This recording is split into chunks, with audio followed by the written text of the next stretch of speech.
اعوذ باللہ من الشیطان الرجیم بسم اللہ الرحمن الرحیم الحمد للہ رب العالمین الرحمن الرحیم مالک یوم الدین ایاک نعبد و ایاک نستعین صدق اللہ العظیم۔ تعریف اسی کے لیے ہے جو رب العالمین ہے، اس کے سوا کوئی اور ذات ایسی نہیں ہے جو تعریف کے لائق ہو۔ انسانوں نے تعریف کے جو معیارات بنا رکھے ہیں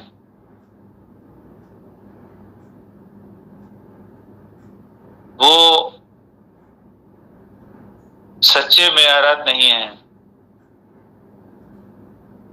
کیونکہ ریئل میں انسان کے دل سے تعریف کے جذبات اسی کے لیے پیدا ہوتے ہیں جو رب العالمین کی صفات کا مظہر ہو۔ وہی انسان صحیح معنوں میں محبت کرنے کا لائق ہوتا ہے، اسی انسان کے لیے دل سے تحسین اور تعریف کے جذبات جو ہیں وہ نکلتے ہیں جس کے اندر الہی صفات پائی جائیں۔ بہت سمپل سی بات ہے، ایک انسان اگر ظلم کرنے والا ہو تو کسی کے دل سے بھی اس کے لیے تعریف کے جذبات نہیں نکلیں گے۔ ہاں، کوئی انسان عدل کرنے والا ہو اس کے لیے تعریف کے جذبات نکلیں گے کہ ہاں اس نے جو ہے وہ عدل کا کام کیا۔ ایک انسان رحم کرنے والا ہو اس کے لیے انسانوں کے دل میں تعریف کے جذبات پیدا ہوں گے۔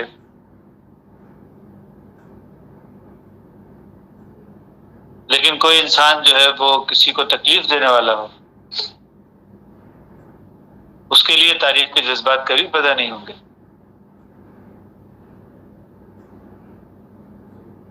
تو انسان کو اللہ رب العالمین نے اپنی فطرت پر پیدا کیا ہے، اور فطرت جو ہے وہ اللہ کی فطرت سے جو ہے وہ اللہ کی فطرت میں جو ہے وہ ڈھلی ہوئی ہے۔ ہماری فطرت اللہ کی فطرت میں ڈھلی ہوئی ہے، کبھی بھی کسی ایسی چیز کو پسند نہیں کرے گی جو خدا سے ہٹ کر ہو۔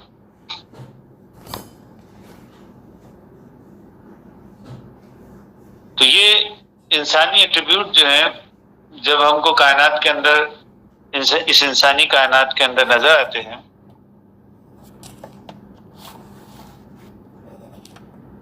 تو پھر انسان جو ہے وہ اطمینان کی تلاش میں جب گھوم رہا ہے تو فطرت سے دور ہٹ کر تو کبھی کوئی اطمینان نہیں پا سکتا۔ آپ ایک جانور کو دیکھیں کہ جب وہ اپنی فطرت سے ہٹتا ہے تو سکون سے رہ نہیں سکتا۔ ایک شیر جو ہے وہ گوشت کھاتا ہے، اگر اس کو بھاجی پتے کے اوپر لگا دیا جائے، اس کو ویجیٹیرین بنا دیا جائے، وہ کبھی بھی خوش نہیں رہے گا، وہ کبھی اطمینان سے نہیں رہے گا۔ تو انسان کے لیے بھی خوشی اور اطمینان کب ہے؟ جب وہ اپنی فطرت کے اوپر آ جائے، اس کی فطرت کے اندر جو ہے وہ اچھائی کوٹ کوٹ کر بھری ہوئی ہے، فطرت میں جو ہے وہ برائی نہیں ہے۔ نبی صلی اللہ علیہ وسلم نے اس کو بہت اچھے انداز سے کھولا کہ کلو مولودی یولد علی فطرت الاسلام، ہر بچہ جو پیدا ہوتا ہے وہ اسلام کی فطرت پر پیدا ہوتا ہے۔ اس کے اندر عدل ہے، اس کے اندر احسان کرنے کا جذبہ ہے، اس کے اندر جو ہے وہ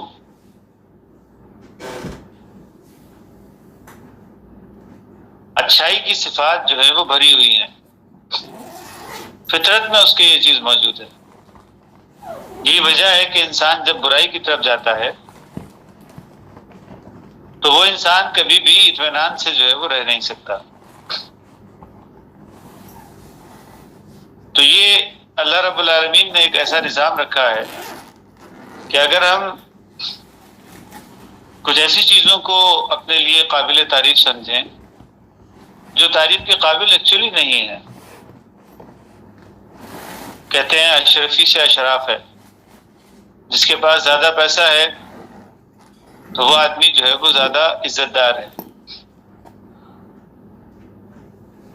لیکن پریکٹیکلی کیا ہوتا ہے؟ وہ پیسہ جب تک کسی دوسرے کے کام آتا رہے، کسی دوسرے کو اس سے لالچ ہو، اس وقت تک تو عزت رہتی ہے. اور جب وہ لالچ کا فیکٹر جو ہے وہ بیچ میں سے ہٹا دیا جائے تو انسان جو ہے وہ 10 گالیاں منہ سے نکالتا ہے اس کے لیے، کیونکہ اب اس کو اس سے کوئی فائدہ حاصل ہونے کی توقع نہیں ہے. کہتے ہیں کہ جس کے پاس طاقت ہو، پاور جس کے پاس ہے، تو وہ انسان جو ہے وہ عزت کا لائق ہوتا ہے. اور یہ اکثر دیکھا بھی جاتا ہے کہ جس کے پاس پاور ہوتی ہے لوگ اس کے آگے پیچھے گھوم رہے ہوتے ہیں. بظاہر ایسا لگتا ہے کہ یہ بڑا عزت دار آدمی ہے کیونکہ پاورفل ہے، اس کے پاس بڑے بڑے ایسے ریسورسز ہیں جس سے وہ آسانی سے کام نکلوا سکتا ہے.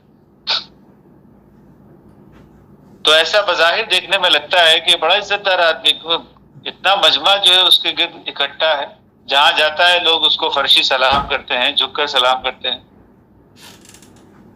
لیکن آپ غور کریں گے کہ لوگوں کو جو ہے وہ اس سے فائدے کی توقع ہے، یا لوگوں کو اس سے نقصان کا ڈر ہے، خوف ہے کہ اگر ہم اس کے سامنے آ گئے یا مد مقابل آ گئے تو یہ ہم کو تباہ کر دے گا. تو یہ ڈر اور یہ لالچ، یہ دونوں فیکٹرز جو ہیں اگر کسی وقت ہٹ جائیں، یعنی اس کی وہ پاور جو ہے وہ چھین لی جائے، وہ اقتدار جو ہے وہ اس کو ہٹا دیا جائے، اس کے بعد دیکھیں کہ اس کی کیا گت بنتی ہے، کیا ویلیو رہتی ہے اس کی. یہ روزمرہ زندگی کے واقعات ہیں جو ہمارے سامنے جو ہے وہ دہرائے جاتے رہتے ہیں. تو انسانوں نے عزت اور احترام اور تکریم کے اور توقیر کے جو معیارات بنا رکھے ہیں وہ دراصل جھوٹے معیارات ہیں، کیونکہ دل سے انسان اس کی عزت نہیں کرتا. کچھ لالچ کا فیکٹر ہوتا ہے جس کی وجہ سے لوگ اس کی عزت کر رہے ہوتے ہیں، بظاہر پیٹھ پیچھے جا کے اس کی برائیاں کرتے ہیں. لیکن اللہ والے لوگ جب کبھی بھی اس دنیا کے اندر آئے، انہوں نے اس لالچ اور خوف کے فیکٹر کو نکال کے پھینک دیا باہر. وہ ان کے ساتھ فرش پر ان کے ساتھ بیٹھتے تھے، انسانوں کے ساتھ جو ہے وہ گھل مل کر رہتے تھے. خوف اور لالچ کے جذبات جو ہیں وہ دل سے نکال دیے گئے. اس وقت صحیح معنوں میں لوگوں نے ان کی عزت کی، ان کی توقیر کی، ان کی بات کو سمجھا، ان کی بات کے اوپر عمل کیا، ان کے اوپر ایمان لے کر آئے کہ وہ جو کچھ بھی کہتے ہیں وہ سب ٹھیک کہتے ہیں. ان کے مرنے کے بعد بھی ان کی مزاروں کے اوپر جو ہے وہ چراغ جلتے ہیں. تو آپ دیکھیں گے کہ عزت اور توقیر کے اصل معیارات جو ہیں وہ انہی اللہ والوں کو ملے ہیں جنہوں نے انسانوں کی کچھ خدمت کی ہے، جن کے اندر للہی صفات پیدا ہوئی ہے، جنہوں نے کچھ احسان کیا دنیا کے اوپر. تو قرآن حکیم جو ہے وہ انسان کو ریئلٹی کے اندر لانا چاہتا ہے، حقیقت کی دنیا میں لانا چاہتا ہے.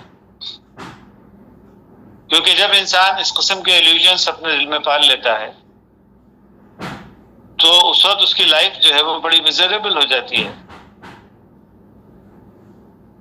وہ لالچ اور خوف کے جذبات کے تحت لوگوں کی عزت کرنے کے اوپر مجبور ہو جاتا ہے. کبھی اپنی بیوی کے سامنے جھکتا ہے، کبھی اپنے بچوں کے سامنے جھکتا ہے، کبھی معاشرے کے اور دوسرے رسم و رواج کے سامنے جھک جاتا ہے،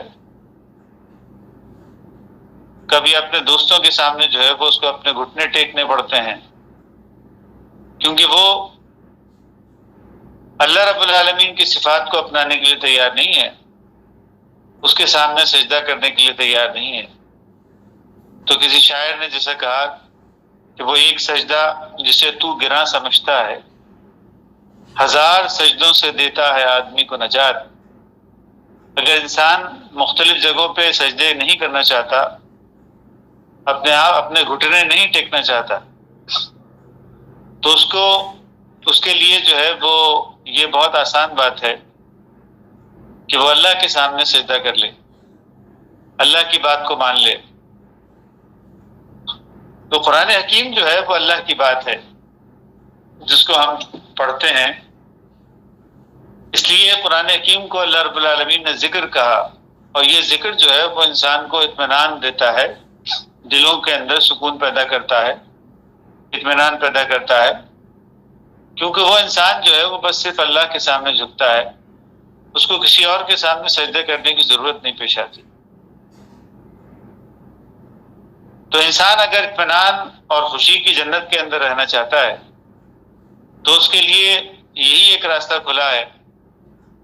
باقی جتنے بھی راستے ہیں وہ انسان کو جہنم کے اندر لے کے جاتے ہیں، جہاں پر وہ مختلف قسم کے عذابوں سے گزرتا ہے۔ تو اللہ والے لوگ جو ہیں وہ اولو الالباب قرآن حکیم نے ان کو کہا ہے، یعنی یہ لوگ عقل مند لوگ ہوتے ہیں، وہ چوائس ایسی کرتے ہیں، وہ اللہ رب العالمین کو چوائس کرتے ہیں۔ ان کے سامنے دنیا کی جتنے بھی عزت اور توقیر کے معیارات ہیں وہ اس کو جو ہے وہ رد کر دیتے ہیں۔ تو ایسی صورت میں وہ اطمینان اور خوشی کی جنت کے اندر رہتے ہیں۔ اللہ رب العالمین جو ہے وہ انسانوں کو اس اطمینان اور خوشی کی جنت میں لانا چاہتا ہے، لیکن انسانوں کے نزدیک عزت اور توقیر کے معیارات جو ہے وہ جب بدل جاتے ہیں تو پھر معاشرے کے اندر سے اور انسانوں کے اندر سے اطمینان اور خوشی کے جذبات، اطمینان اور خوشی کے جو شاخسانے ہیں وہ ختم ہو جاتے ہیں۔ پھر انسان جو ہے وہ ٹربولنس کا شکار ہوتا ہے، مختلف قسم کے عذابوں کے اندر مبتلا ہوتا ہے۔ تو آج دنیا کا جو ہے وہ یہی حال ہے کہ وہ اللہ کے سامنے سجدہ نہیں کرنا چاہتے، لیکن قرآن حکیم جو ہے یا مذہبی کتابیں جو ہیں وہ لوگ بڑے شوق سے پڑھتے ہیں،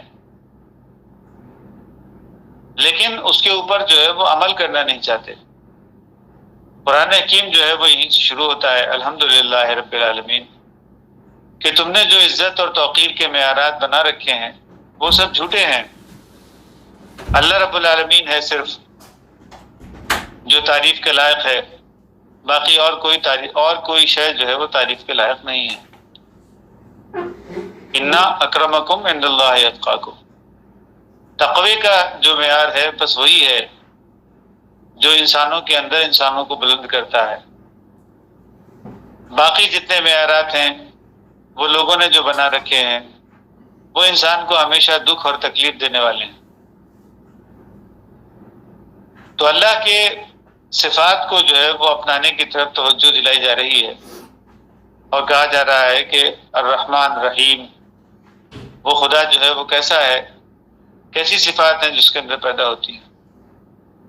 وہ رحمانی صفات ہیں، بلا بدل بلا طلب دینے والا ہے۔ رحیمی صفات ہیں جو اعمال کے کئی گنا بدلے انسانوں کو دیتا ہے، اچھے اعمال کے، اور وہ مالک ہے جو کبھی بگاڑ پیدا ہو جائے تو اس بگاڑ کو سدھارنے کے لیے سزا بھی دیتا ہے۔ تو انسان جو ہے وہ روزانہ 24/7 ہر لمحہ وہ اللہ رب العالمین کی صفات کے اندر جو ہے وہ جکڑے ہوئے ہیں، اس سے باہر آ نہیں سکتے، وہ فطرت کے اندر جو ہے وہ موجود ہے۔ جب کبھی بھی وہ اس فطرت سے ہٹیں گے تو ان کی زندگی کے اندر جو ہے وہ مشکلات بڑھ جائیں گی، دکھ اور تکلیف جو ہے وہ بڑھ جائے گی۔ تو قرآن حکیم کو جو ہے وہ جب ہم پڑھتے ہیں تو اس کو اسی نیت کے ساتھ پڑھنا چاہیے کہ یہ ایک ایسا کلام ہے جو ہم کو زندگی کی راہیں جو ہیں وہ سجھاتا ہے، اور ایسی راہیں بتاتا ہے جس سے انسان دکھ اور تکلیف سے جو ہے وہ باہر آ جائے۔ الا ان اولیاء اللہ لا خوف علیہم ولا هم یحزنون، جو اللہ سے جڑ جاتے ہیں ان کے اندر خوف بھی نہیں ہوتا اور حزن بھی نہیں ہوتا، نہ وہ کسی خوف سے گزرتے ہیں، حالانکہ ہوتا ہے خوف کا ماحول، لیکن وہ ان کے اوپر اثر انداز نہیں ہوتا، نہ وہ کسی دکھ اور تکلیف سے گزرتے ہیں، حالانکہ ہوتا ہے دکھ اور تکلیف کا سارا ماحول، لیکن اس کے باوجود ان کے دل کے اوپر اس کی کوئی کیفیت نہیں ہوتی۔ یہ اللہ رب العالمین ایسی کیفیت کے اندر انسانوں کو لانا چاہتا ہے جہاں وہ آرام سے رات کو سوتے ہیں اور جہاں پہ وہ آرام سے دن کو گزارتے ہیں، جہاں انتہائی نامساعد حالات کے اندر بھی ان کے اندر کسی بھی قسم کا ٹربولنس اور کسی بھی قسم کے عذاب کی کیفیتیں جو ہیں وہ پیدا نہیں ہوتی۔ تو ایک ایسی کیفیت کے اندر اللہ رب العالمین ہم کو لانا چاہتا ہے۔ آئیے قرآن حکیم کو دیکھتے ہیں، کسی آیت کی ہم تلاوت کرتے ہیں اور رینڈملی ہم اس کو دیکھتے ہیں کہ قرآن حکیم یعنی اللہ رب العالمین جو ہے وہ آج ہمارے لیے کون سی آیات کو سلیکٹ کرتا ہے۔ ایک 5 منٹ اس کے اوپر گفتگو کر کے پھر ختم کریں گے۔ تو علی بھائی سے گزارش کرتے ہیں کہ قرآن حکیم کی کسی آیت کی تلاوت کریں۔ جی علی بھائی۔ جی یہ سورہ یاسین 36 سورہ، اس کی آیت نمبر 12 ہے۔ جی جناب، سورہ یاسین 36 سورہ نمبر اور آیت نمبر ہے 12۔ جی پڑھیے گا جناب۔ جی اعوذ باللہ من الشیطان الرجیم، بسم اللہ الرحمن الرحیم، انا نحن نحیی الموتى ونکتب ما قدموا وآثارهم وكل شيء احصیناه فی امام مبین۔ جی اس کا انگلش میں ترجمہ آ رہا ہے میرے پاس، ابھی اردو میں نہیں آ رہا۔ جی چلیے میں پڑھتا ہوں۔ بے شک ہم مردوں کو زندہ کریں گے، انا نحن نحیی الموتى ونکتب ما قدموا وآثارهم، اور ہم لکھتے ہیں ما قدموا وآثارهم، جن کو لوگ آگے بھیجتے ہیں اور جن کو وہ پیچھے چھوڑ جاتے ہیں۔ ہر شے جو ہے وہ لکھی جاتی ہے۔ وَكُلَّ شَيْءٍ أَحْصَيْنَاهُ فِي كِتَابٍ فِي إِمَامٍ مُبِينٍ، اور ہم نے ہر شے کو ایک واضح کتاب میں ضبط کر کے رکھا ہے، لکھ کے رکھا ہے۔ أَحْصَيْنَاهُ فِي إِمَامٍ مُبِينٍ، ایک واضح کتاب میں جو ہے وہ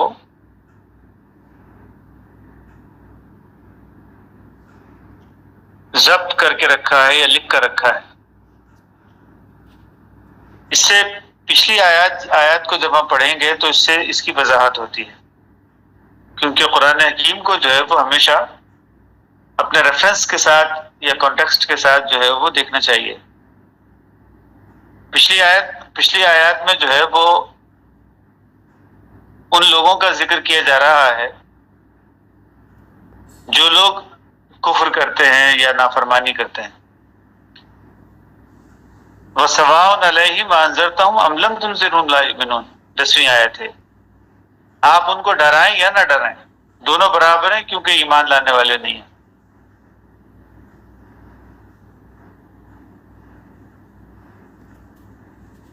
کیونکہ انسانوں میں جو ہے وہ ایسے دو قسم کے گروہ ہوتے ہیں۔ ایک وہ ہوتا ہے جس کے اندر ایمان کی تھوڑی بہت چنگاری موجود ہوتی ہے، گو وہ بھی ہدایت پر نہیں ہیں. اور ایک وہ لوگ ہوتے ہیں جن میں ایمان کی چنگاری نہیں ہوتی، کیونکہ ان کے دل کے اوپر زنگ چڑھ چکا ہوتا ہے ان کے غلط کسب کی وجہ سے، غلط اعمال کی وجہ سے. یہ دو قسم کے گروہ آپ کو ہمیشہ ہر دور کے اندر نظر آئیں گے. کسی بھی جگہ پہ آپ جب بیٹھیں گے، لوگوں کے ساتھ ملیں گے، تو یہ دو قسم کے لوگ نظر آئیں گے. ایک وہ حالانکہ ہیں وہ بھی ہدایت کے اوپر نہیں ہے، لیکن اس کے باوجود ان کے دل کے اندر جو ہے وہ تھوڑی چنگاری موجود ہوتی ہے. تو ایک قسم کے وہ لوگ ہیں، اور دوسرے قسم کے وہ لوگ ہیں جن کو اگر کوئی لالچ بھی دیا جائے، کوئی ڈراوا بھی دیا جائے، تب بھی وہ اس کی طرف آتے نہیں ہیں. جتنے بھی نبی آئے انہوں نے وہ جو ہے وہ بشیر تھے اور نذیر تھے، کیونکہ یہ انسانوں کا ابتدائی لیول ہے جب وہ جانوروں کے اسٹیج سے اٹھ کر انسان بننے والے ہیں. ان انسانوں کو جو ہے ان کی طرف رسول بھیجے جاتے ہیں، کتاب بھیجی جاتی ہے، تاکہ ان کے اندر جو وہ مردگی کی یعنی روحانی موت جو ان کے اوپر طاری ہو چکی ہے، اس روحانی موت کو جو ہے وہ زندگی کے اندر بدل دیں. تو یہی بات قرآن حکیم کے اندر نبی صلی اللہ علیہ وسلم کے تعلق سے آئی ہے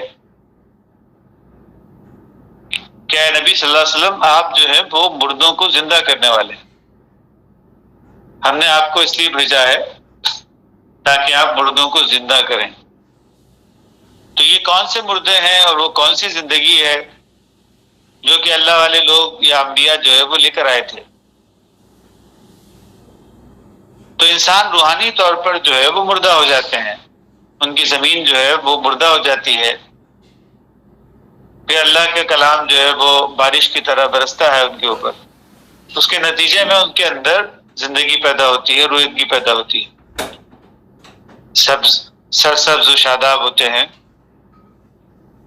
تو یہ طریقہ کار جو ہے وہ ہر دور کے اندر رہا ہے کہ جب انسان روحانی طور پر مردہ ہو جاتے ہیں، ان کے اندر شعور کی وہ کیفیت جو ہے وہ باقی نہیں رہتی، تو اللہ والے لوگ جو ہیں وہ شعور پیدا کرنے کے لیے آتے ہیں. کیونکہ انسان اویئرڈ ہو اپنی لائف کے اندر تو تبھی زندہ ہے، اور اگر وہ اپنی لائف کے اندر غفلت میں ہے، سو رہا ہے، تو پھر وہ انسان زندہ نہیں ہے. کیونکہ آج جو کچھ وہ کرے گا، کل اس کے بیڈ ریزلٹس جو ہیں وہ اس کی لائف کے اندر آنے والے ہیں. جیسے کہ جانور ہوتے ہیں، وہ روحانی طور پر زندہ نہیں ہوتے کیونکہ روح نہیں پھونکی گئی ان کے اندر. ان کو پتہ نہیں ہے کہ آج جو کچھ بھی ہم کر رہے ہیں کل اس کا نتیجہ کیا نکلے گا. لیکن ایک انسان کو انسانیت کے لیول کے اوپر یہ بات بتائی جاتی ہے، یہ سجھائی جاتی ہے، یہ بات ان کے اندر یہ شعور پیدا کیا جاتا ہے کہ ہم کچھ ایسا کام کریں جس کے اچھے ریزلٹس یا فائدہ جو ہے وہ اس سے ہماری زندگی کے اندر ہم کو حاصل ہو. تو انسان اور جانوروں کے اندر یہی فرق ہے. تو جب انسان جانوروں کے مقام پر ہوتے ہیں تو روحانی طور پر مردہ ہوتے ہیں، ان کے اندر زندگی پیدا کرنے کے لیے رسول آتے ہیں. نبی کریم صلی اللہ علیہ وسلم نے فرمایا کہ جو مردوں میں سب سے پہلے زندہ ہوئے وہ ابوبکر صدیق ہیں رضی اللہ تعالیٰ عنہ. تو یہ کون سی زندگی ہے؟ قرآن حکیم میں ایسے کئی الفاظ، کئی جملے ایسے آئے ہیں، انک لا تسمع الموتیٰ، آپ ان مردوں کو سنا نہیں سکتے کیونکہ انہوں نے اپنے کان بند کر رکھے ہیں، ان کے دل جو ہے وہ مردہ ہو چکے ہیں. یہ دیکھتے ہیں مگر اس کے باوجود دیکھ نہیں سکتے. تو یہ اللہ رب العالمین جو ہے وہ اس شعور کی کیفیت کے اندر انسانوں کو لانا چاہتا ہے کہ یہ شعور کی کیفیت جو ہے وہ جب انسانوں میں پیدا نہیں ہوتی ہے تو وہ مردہ ہوتے ہیں. تو اب آپ ان کو ڈرائیں یا نہ ڈرائیں، یعنی ان کو بتائیں کہ جی جو کچھ بھی آپ عمل کر رہے ہو اس کے نتائج برے نکلنے والے ہیں، وہ برے نتائج سے بھلے آپ اس کو ڈرائیں یا بھلے نہ ڈرائیں، کوئی فرق نہیں پڑتا، کیونکہ انہوں نے اپنے کان بند کر رکھے ہیں، دیکھتے ہیں مگر دیکھ نہیں سکتے، سنتے ہیں مگر سن نہیں سکتے، سوچتے ہیں مگر سوچ نہیں سکتے، اپنا اچھا برا سوچ نہیں سکتے۔ یہ کیفیت انسانوں کے دلوں کے اوپر مہر کی صورت میں لگ جاتی ہے۔ تو انما تنذر من اتبع الذکر، آپ تو صرف ایسے کو ہی ڈرا سکتے ہیں، وخشی الرحمن، کہ جو ذکر کے اوپر چلے اور وہ اللہ رب العالمین کی خشیت رکھتا ہو اپنے دل میں۔ تو رب العالمین کی خشیت کا مطلب کیا؟ کہ اللہ رب العالمین نے جو سسٹم بنایا ہے اس کے اندر برائی پہ چلنے کا نتیجہ برا نکلے گا۔ انسان اگر اس بات سے ڈرتا ہے تو ایسوں کو ہی نصیحت جو ہے وہ کارگر ہوتی ہے ان کے اوپر، باقی اور کسی کے اوپر نصیحت کارگر نہیں ہوتی۔ یہ ایک اویئرنیس ہے جو اللہ رب العالمین دے رہا ہے، کیونکہ اکثر ہم لوگ جو ہیں وہ اس بات کے اوپر بہت پریشان ہو جاتے ہیں کہ فلاں انسان جو ہے وہ نصیحت کیوں نہیں قبول کرتا، حالانکہ ہم اس بات کو دیکھ رہے ہوتے ہیں کہ آگے جا کر وہ انسان جو ہے وہ مشکل میں پڑنے والا ہے، اس سے نقصان اٹھانے والا ہے، لیکن اس کے باوجود بھی وہ اللہ کی بات کو جو ہے وہ سننا ہی نہیں چاہتا، اس کو قبول کرنا ہی نہیں چاہتا۔ تو اللہ رب العالمین اویئرنیس دے رہا ہے کہ یہ قبول کبھی بھی نہیں کریں گے، کیونکہ ان کے دلوں کے اوپر جو ہے وہ مہر لگ چکی ہے۔ آپ بھلے ان کو ڈراؤ بھلے نہ ڈراؤ، یہ ایمان لانے والے نہیں ہیں۔ ایمان لانے والا وہی ہوتا ہے جس کے اندر وہ چنگاری موجود ہوتی ہے۔ تو دنیا میں دو ہی قسم کے لوگ ہیں، ایک وہ ہیں جن کے اندر چنگاری موجود ہوتی ہے، وہ اس نصیحت سے جو ہے وہ فائدہ حاصل کر سکتے ہیں، لیکن کبھی کوئی آج حاصل کر لیتا ہے وہ فائدہ، کبھی کوئی 2 سال 1 سال کے بعد حاصل کرتا ہے، کوئی 2 سال کے بعد، کوئی 5-10 سال کے بعد۔ یہ انسانوں کے مختلف قسم کے گروہ ہیں۔ جو انسان جو ان کے اندر کتنی چنگاری موجود ہے، کتنا وہ قبول کرنے کی صلاحیت رکھتے ہیں۔ حضرت ابوبکر صدیق رضی اللہ تعالیٰ عنہ فوراً ہی آ گئے، حضرت عمر رضی اللہ تعالیٰ عنہ 6 سال کے بعد آئے، تقریباً 5-6 سال کے بعد آئے،